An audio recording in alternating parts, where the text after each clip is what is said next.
नमस्कार दोस्तों, जेबी study point के यूट्यूब चैनल में आपका बहुत बहुत हार्दिक स्वागत और अभिनंदन करता हूं। तो दोस्तों, आज मैं एक ऐसी क्लास लाया हूं आपके लिए जो मैंने अपने हैंड नोट्स बनाए हैं, हाथ के बने बनाए नोट्स हैं जो आपकी ज़िंदगी बदल सकते हैं। दोस्तों, मेरी तो बदल दी क्योंकि मैंने इन्हीं से ही 4 बार नेट, 1 बार जेआरएफ निकाला है। अब बारी आपकी है। दोस्तों, ऐसा नहीं है भाई कुछ नहीं होगा, क्योंकि देखो 5 बार मैंने एग्ज़ाम क्रैक किया है इन्हीं हैंड नोट से। तो मैं चाहता हूं कि अपने नोट से आपको पढ़ाऊं, ठीक है। तो हमारा ये जो नोट्स हैं, ये जो आज की क्लास है, ये मध्यकालीन भारत के महत्वपूर्ण फैक्ट और नोट्स हैं, ठीक है, हैंड नोट्स हैं। और ये जो क्लास होगी, तो ये जो क्लास है NTA net history, TGT PGT history, IAS PCS railway और जिनमें भी हिस्ट्री आती है उनके लिए बहुत महत्वपूर्ण और रामबाण वीडियो होगी ये, ठीक है।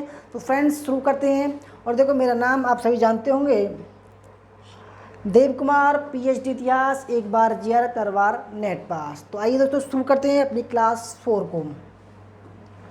तो फ्रेंड्स, सबसे पहले आपसे गुजारिश करूंगा कि अगर आपने अभी तक हमारा चैनल सब्सक्राइब नहीं किया तो प्लीज़ सब्सक्राइब कीजिएगा, ठीक है। और उसके पास में जो बेल आइकन उसको प्रेस कर लीजिएगा, जिससे कि आने वाली हमारी नई वीडियो का नोटिफिकेशन आपको पहले मिल सके। वीडियो को लाइक और शेयर ज़रूर कीजिएगा, ठीक है। दोस्तों, हमारा कोर्स भी चल रहे हैं, आप ज्वाइन कर सकते हैं। देखो दोस्तों, हमारा जेबी स्टडी पॉइंट का ये ऐप है, ठीक है। और हमारा टेलीग्राम भी है, ठीक है। जेबी स्टडी पॉइंट से ज्वाइन जरूर कीजिएगा दोनों को। वहाँ पर हम आपको सवाल देंगे, ठीक है। वीडियो का लिंक वहाँ शेयर कर सकते हैं, कर देते हैं, ठीक है। और अगर फ्रेंड्स, अगर आपको हमारा कोर्स ज्वाइन करना हो या हमसे बात करनी हो, हमारा नंबर है 8218345167। 3 कोर्स चल रहे हैं हमारे रेगुलर। एक 6 महीने का है, ठीक है। 6 महीने का 3000 रुपये का है, 1 साल का 4000 रुपये का है, और लाइफ टाइम की तो मेंबरशिप जो हमारी वो 5000 रुपये की। कुल इतना सस्ता आपको दोस्तों कोर्स दिया जा रहा है। ज़रूर ज्वाइन कीजिएगा और अपनी ज़िंदगी में 4 चांद लगाइएगा। तो फ्रेंड देखो, शुरू करते हैं। देखो, ये मत समझना कि भाई मध्यकालीन जो इतिहास है वो इस्लाम से शुरू होता है, ठीक है। कभी सोचने लगो भाई ये तो मुसलमान के बारे में पढ़ा रहा है, क्योंकि देखो आप बीवर हैं, मैं एक पढ़ाने वाला हूँ दोस्तों। मैं किसी के लिए बुरा नहीं बोलूँगा, ठीक है। और मेरे लिए सब धर्म बराबर हैं। और इसलिए दोस्तों देखो, मध्यकालीन जो भारत है वो इस्लाम से शुरू होता है, इस्लाम धर्म से।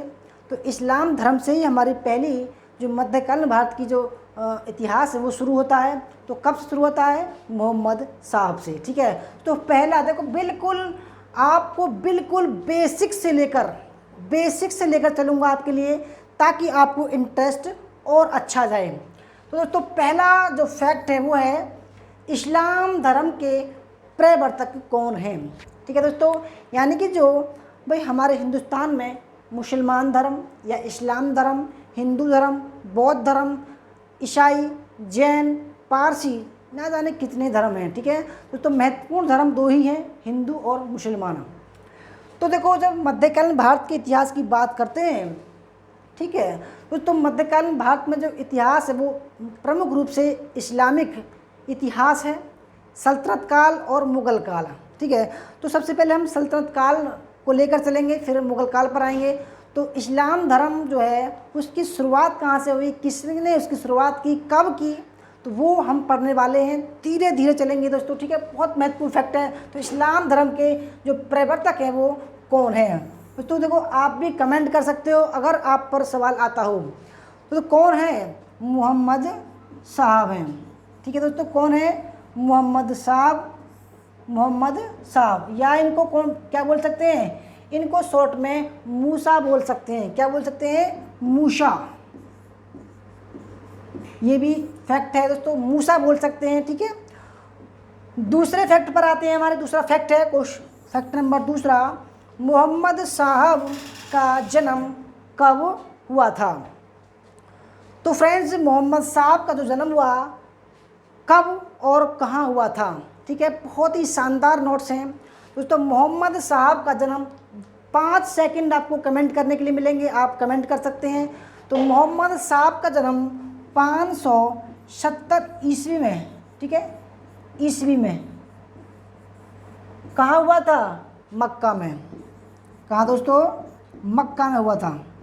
आपके अपने दोस्तों हैंड नोट्स हैं ये, ठीक है, बस मैंने आपके लिए टाइप कर दिए हैं, ठीक है। देखो आप देख सकते हैं दोस्तों, मेरे हैंड नोट्स हैं ये वाले, अगर आपको दिखाई दे रहा हो, मध्यकालीन इतिहास का ही नोट्स है, ठीक है। और तीसरे पर चलते हैं। फैक्ट नंबर तीसरा, मूसा जी के बचपन का क्या नाम था? तो फ्रेंड्स, मूसा जी के बचपन का क्या नाम था, ठीक है, मूसा के बचपन का क्या नाम था? बिल्कुल बेसिक से लेकर चलेंगे, एक भी दोस्तों ऐसा पॉइंट नहीं होगा जो छूटा होगा, ठीक है। बहुत महत्वपूर्ण 99% दोस्तों फैक्ट मैंने बनाए थे, ठीक है। तो मूसा जी के बचपन का नाम था अल अमीन। क्या था? अल अमीन। नोट्स अगर बनाने की इच्छा हो तो बना सकते हो दोस्तों, और अदरवाइज हमारे जो कोर्स में होंगे उनको ये PDF प्रोवाइड होगी, ठीक है। चौथा फैक्ट है हमारा, इनको ज्ञान प्राप्त कहाँ हुआ था? इनको जो ज्ञान प्राप्त हुआ था वो कहाँ हुआ था, ठीक है। तो फ्रेंड्स, इनको जो ज्ञान प्राप्त हुआ था कहाँ हुआ था, कमेंट करके बता सकते हो। और इनको जो ज्ञान प्राप्त हुआ था, ठीक है, 610 ईस्वी में, ठीक है, यानी कि 40 वर्ष की उम्र में, 40 वर्ष की उम्र में इनको ज्ञान प्राप्त हुआ था। और कहाँ? हीरा नामक गुफा में। दोस्तों क्या होगा सर? यानी कि हीरा नामक गुफा में, बिल्कुल बेसिक से नामक गुफा में ज्ञान प्राप्त हुआ था, ठीक है। और जब इनका ज्ञान बढ़ता गया दोस्तों, क्या हुआ, लोगों ने इनको मारने की साजिशें करनी शुरू कर दी कि भाई ये तो बकवास कर रहा है, ये तो हम जो यहूदी लोग थे दोस्तों वो उनके पीछे पड़ गए, क्योंकि शुरुआत में एक ही धर्म था, यहूदी। फिर यहूदियों में से ईसाई बने, ईसाइयों से मुसलमान बने, यानी कि दोस्तों जो दो भाई थे, एक ने ईसाई और एक बन गए इस्लाम, ठीक है। तो हीरा नामक गुफा में इनको ज्ञान प्राप्त हुआ था 40 वर्ष की उम्र में। अब 5वां फैक्ट देखते हैं, इनके उपनाम क्या क्या हैं? भाई इनके जो उपनाम, देखो सबके उपनाम होते हैं, ठीक है, तो इनके उपनाम क्या क्या हैं? पहला उपनाम, तो पहला जो उपनाम है वह है पैगंबर। पैगंबर। देखो जल्दबाजी दोस्तों नहीं करनी चाहिए, ना आप करना, क्योंकि हम फैक्ट पढ़ रहे हैं, या कह सकते हैं आप बिल्कुल थ्योरी बेस को लेकर चल रहे हैं, थ्योरी को। देखो पैगंबर का मतलब है अंबर से पैगाम लाने वाला, ठीक है, यानी कि अंबर से पैगाम लाने वाला, अंबर से पैगाम लाने वाला। आप नोट्स बनाते चलिए, पैगाम लाने वाला, ठीक है। और दूसरा कहा जाता है इनको,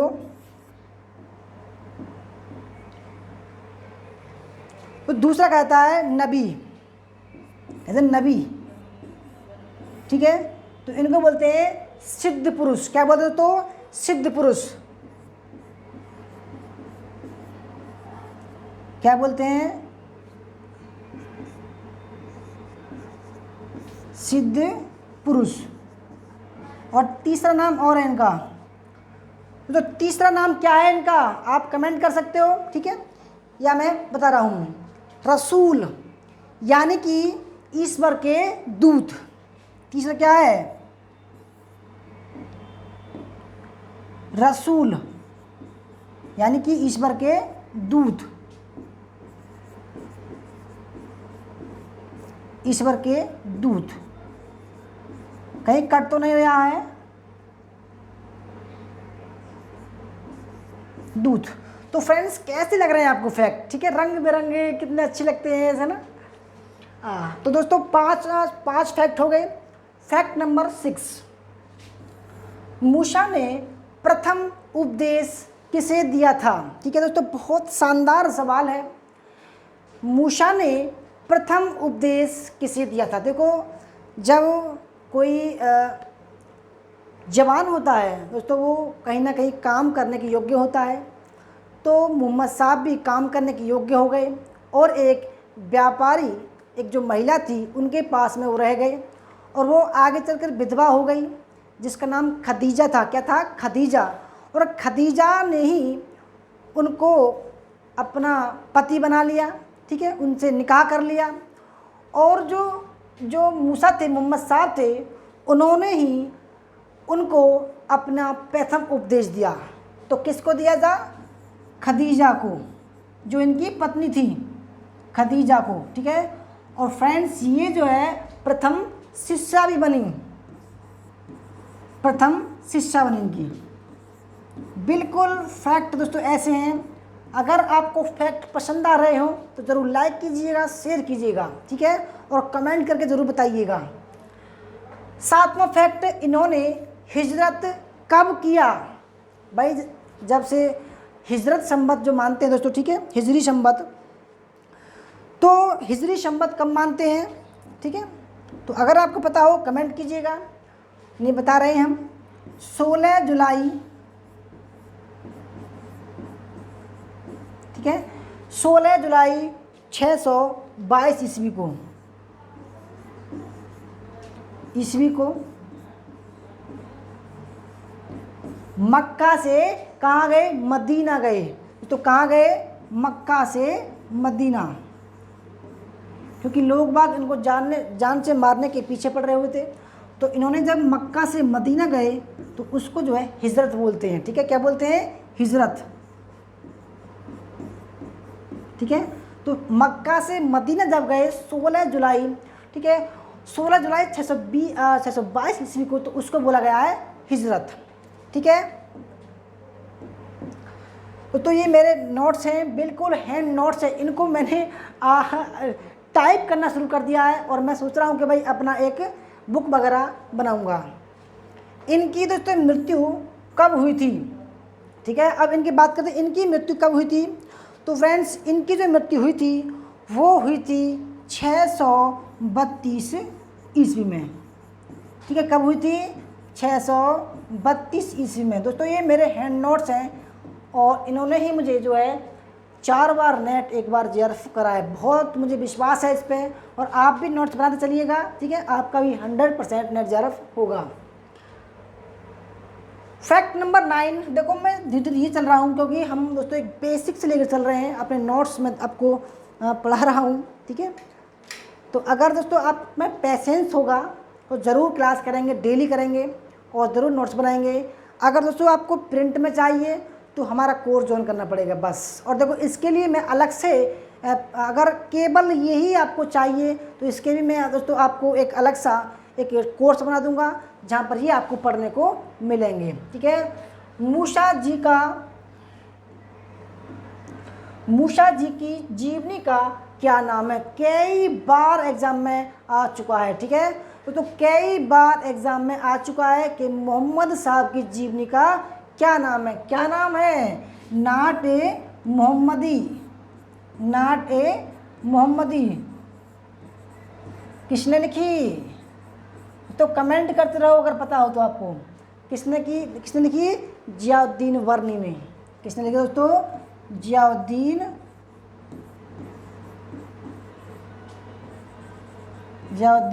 वर्नी ने। ठीक है, आप सभी को पता होगा भाई वर्नी कौन था।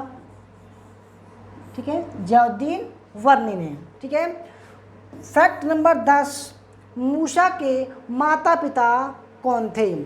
तो फ्रेंड्स कौन थे? माता पिता कौन थे? पिता का नाम क्या था? पिता कौन थे? पिता थे अब्दुल्ला। कौन थे दोस्तों? अब्दुल्ला। और माता कौन थी? माता थी इनकी अमीना बेगम। कौन दोस्तों? अमीना। ठीक है, बिल्कुल हर चीज़ लेकर चल रहा हूँ आपको मैं। तो जो मैंने लिखे हैं ना, नोट्स बनाए, बिल्कुल सेम टू सेम आपको मैं दे रहा हूँ। फैक्ट नंबर 11, मूसा के कबीले का क्या नाम था? बहुत महत्वपूर्ण, वेरी वेरी इंपॉर्टेंट, ये वाला और ये वाला भी। ठीक है, तो मूसा जी के, मोहम्मद साहब के कबीले का क्या नाम था दोस्तों? क्या था? कुरैश। ये कुरैश कबीले के व्यक्ति थे, कुरैश। जो आज के समय में जो मुसलमान धर्म है, जो मुसलमान लोग हैं, उनमें कुरैश जो कबीला है वो सबसे हाई लेवल पर है। ठीक है,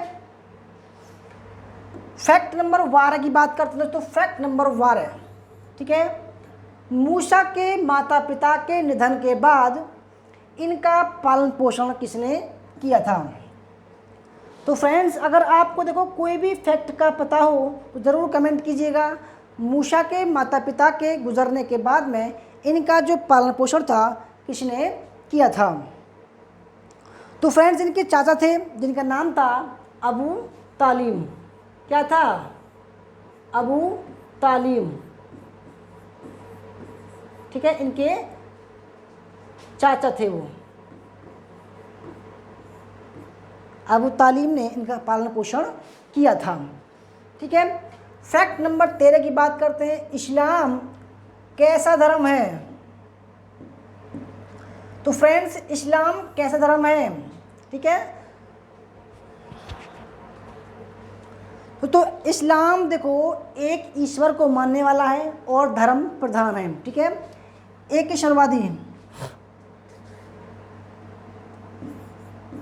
एक ईश्वरवादी, यानी कि एक ईश्वर को मानने वाला और धर्म प्रधान। ठीक है, तो एक ईश्वर को मानने वाला, इनमें देवी देवता नहीं होते हैं, केवल एक खुदा होता है जिनकी प्रार्थना नमाज वगैरह पढ़ते हैं। ठीक है, इबादत करते हैं। फैक्ट नंबर 14 की बात करते हैं। इस्लाम के कितने स्तंभ या आधार हैं? तो इस्लाम के कितने स्तंभ हैं और उनके नाम? तो दोस्तों, इसके 5 आधार हैं या स्तंभ हैं। कौन कौन से हैं? अगर आपको पता हो तो कमेंट कीजिएगा। ठीक है, कौन कौन से स्तंभ या आधार हैं? तो फ्रेंड्स, पहला है कलमा। ठीक है, कलमा, खुदा की इबादत करना। या कोई भी, जैसे कि दोस्तों सल्तनत काल में या मुग़ल काल में जो भी राजा बनता था वो खुदा के नाम से कलमा पढ़ता था। ठीक है, खुतबा या कलमा भी जो है, तो कलमा जो है पढ़ते थे। ठीक है, और उनके बाद में दूसरा है दोस्तों नमाज। 5 टाइम नमाज करनी चाहिए। ठीक है, फिर तीसरा है ज़कात। ज़कात एक कर है, ज़कात दोस्तों अपने उसका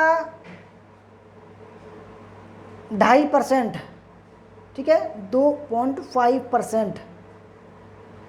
जो अधिक संपन्न लोग थे वो अपनी आय का 2.5%, ठीक है, दान देते थे।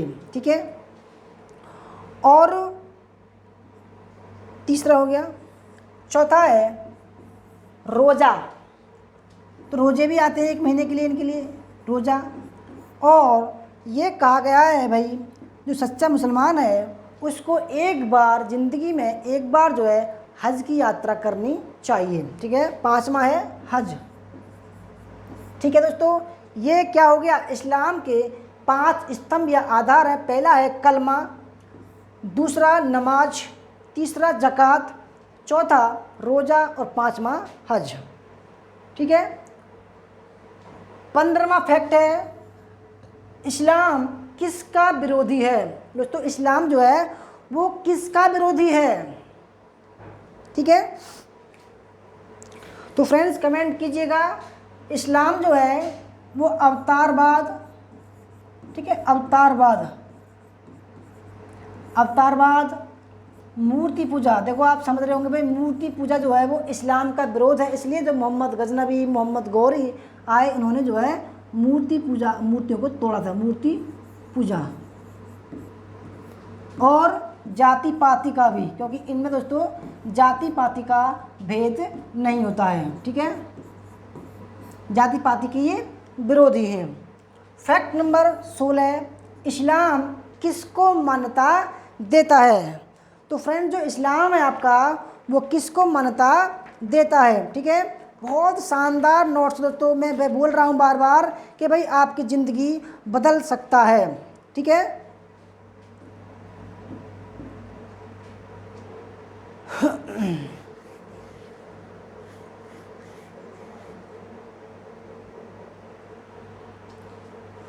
तो जो इस्लाम है दोस्तों वो कर्म कांड को मान्यता देता है, ठीक है, कर्म कांड।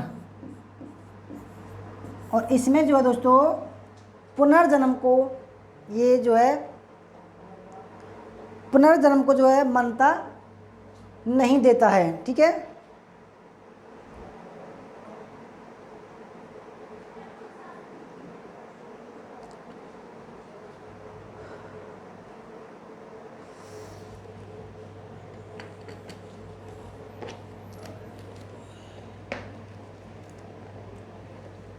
तो फ्रेंड ज़रा थोड़ा पानी पी ले, ज़रा थोड़ा सा, ठीक है, गर्मी हो रही है, थोड़ा सा पानी पी लेते हैं और जब आपको क्लास हम पढ़ाते हैं।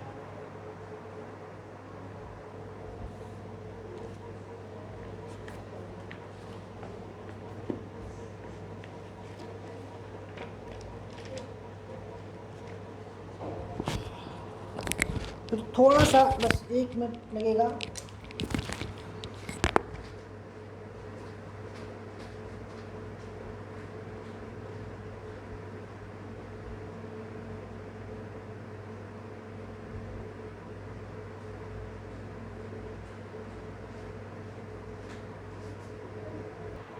हाँ तो फ्रेंड्स पानी हमने पी लिया है, ठीक है। तो जो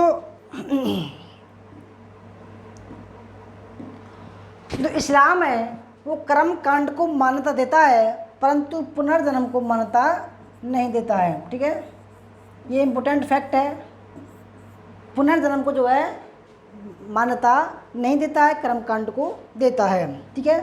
अब फैक्ट नंबर 17 देखते हैं। फैक्ट नंबर 17, इस्लाम में आस्था रखने वाला प्रारंभिक समुदाय कौन सा है? तो फ्रेंड्स जो इस्लाम धर्म था उसमें सबसे पहले जो आस्था व्यक्त की किस समुदाय ने की? तो कौन सा समुदाय था? वो था उम्मत समुदाय। फ्रेंड्स बिल्कुल आपको बेसिक से पढ़ाया जाएगा, ठीक है, ऐसा नहीं है कि भाई कहीं कहीं से, बिल्कुल बेसिक से और एकदम गहराई तक, हर एक टॉपिक में गहराई तक सवाल मिलेंगे आपको, ठीक है। तो फैक्ट नंबर 18 देखते हैं। इस्लाम का संविधान किसे माना जाता है? इस्लाम का संविधान किसे माना जाता है? दोस्तों इस्लाम का जो संविधान है वो कुरान को माना जाता है, ठीक है। कोई डाउट दोस्तों? अगर वीडियो अच्छी लगी तो लाइक कर देना, शेयर करना, ठीक है। 19वां फैक्ट है, इस्लाम का राज्य कैसा होना चाहिए? इस्लाम का राज्य कैसा होना चाहिए? शरीयत के अनुकूल होना चाहिए, ठीक है दोस्तों, शरीयत के अनुकूल, शरीयत के अनुकूल होना चाहिए, ठीक है, शरीयत के अनुकूल। फैक्ट नंबर 20 देखते हैं। फैक्ट नंबर 20, मुस्लिम न्याय का प्रमुख स्रोत क्या है? तो फ्रेंड्स मुस्लिम न्याय का जो प्रमुख स्रोत है वो क्या है? वो है दोस्तों शरीयत। क्या है? शरीयत। तो फ्रेंड्स शरीयत जो क्या है? एक कानून है, ठीक है, और उस कानून के अकॉर्डिंग ही तो ये इस्लाम धर्म चलता है। और शरीयत के प्रमुख जो अंग हैं भाई, कुरान हो गया, हदीस हो गया, इज्मा हो गया, कयास हो गया, ठीक है। तो मैं शरीयत के अंग लिख देता हूँ एक बार। शरीयत के अंग, ठीक है। क्या क्या हो गया दोस्तों, कुरान हो गया, कुरान, ठीक है, हदीस, ठीक है, कुरान, हदीस और इज्मा कयास, इज्मा और कयास, ये क्या है दोस्तों, ये है शरीयत के अंग, ठीक है, ये शरीयत के अंग हैं दोस्तों, ठीक है। और शरीयत की प्रमुख शाखाएं हैं, शाखाएं, शरीयत की शाखाएं, इनको भी लिख देता हूँ मैं, चलो कोई नहीं, शरीयत की शाखाएं हैं,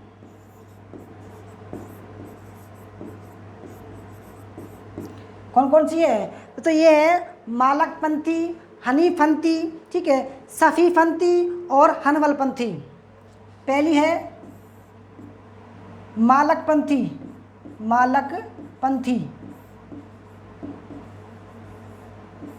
दूसरी है हनबलपंथी, हनबलपंथी, ठीक है, तीसरी है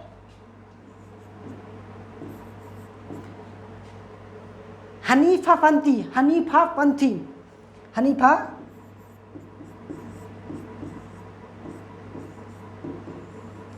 इसी के अकॉर्डिंग दोस्तों सल्तनत और मुग़ल काल जो है चला था, ठीक है। एक है सफ़ीपंथी, चौथा है सफ़ीपंथी। तो फ्रेंड्स देखो, ये हमारी जो क्लास है, ठीक है, अगर आपको अच्छी लगी हो तो लाइक करना, शेयर करना। और दोस्तों अगर आपको हमारा नेट हिस्ट्री का नया बैच ज्वाइन करना हो या क्रैश कोर्स ज्वाइन करना हो, हमारा नंबर है 8218345167, संपर्क कर सकते हैं। और दोस्तों हमारा कोई कोर्स ज्वाइन करना हो, 6 मंथ का, 6 महीने का 3000 का है, 1 साल का 4000 का है और लाइफ टाइम का 5000 का। दोस्तों 100% आपका नेट ज़रफ होगा। धन्यवाद क्लास करने के लिए।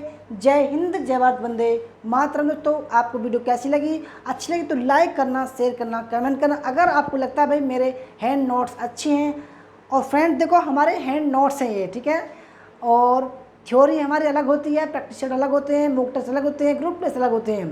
दोस्तों कैसी लगी, अच्छी लगी तो लाइक करना, शेयर करना, कमेंट करना। धन्यवाद। जय हिंद, जय भारत, वंदे मातरम।